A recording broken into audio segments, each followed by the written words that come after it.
Bonsoir et bienvenue sur Amacool TV. Aujourd'hui, 1er novembre, le peuple de l'Azawad célèbre le 14e anniversaire du mouvement national pour la libération de l'Azawad, MNLA. Le 1er novembre 2010 marque un tournant historique pour le peuple de l'Azawad et ses aspirations légitimes. En cette date historique, il y a 14 ans, le mouvement national de l'Azawad, MNA, devenu le Mouvement national pour la libération de l'Azawad, MNLA, voyait officiellement le jour, portant avec lui les espoirs et les ambitions d'une population en quête de dignité, de justice et de reconnaissance. Depuis cette fondation, le MNLA a incarné la voix de l'Azawad et l'engagement pour la défense de ses droits et son autodétermination.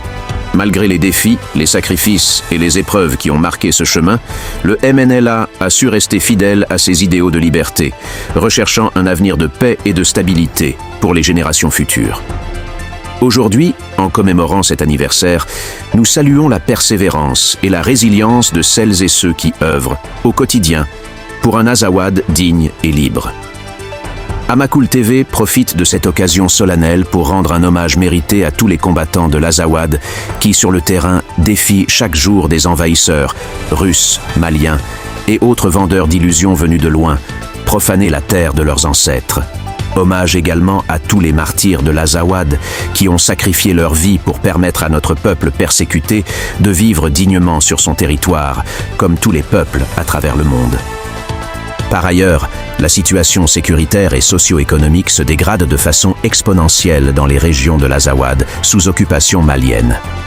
Hier 31 octobre, les éléments d'un groupe terroriste affilié à l'État islamique tuent 2 policiers en plein centre de Ménaka. Ces attaques quasi quotidiennes soulignent l'incapacité des forces armées maliennes, aidées de Wagner, à sécuriser les régions de l'Azawad sous leur occupation illégale et illégitime.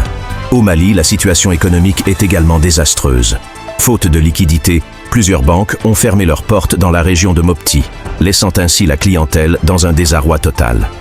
La dette publique du Mali a atteint des records inédits. Elle s'élève à plus de 6 500 milliards de francs CFA. La dette extérieure est estimée à 3 620 milliards et la dette intérieure à plus de 3 000 milliards de francs CFA. Alors que le Mali plonge de plus en plus dans le chaos, les 5 colonels s'adonnent à des exercices d'autopromotion. Insensibles à la souffrance des citoyens maliens, les 5 colonels auteurs du coup d'État risquent de mener le Mali vers l'effondrement total. Merci de nous avoir suivis et à très bientôt.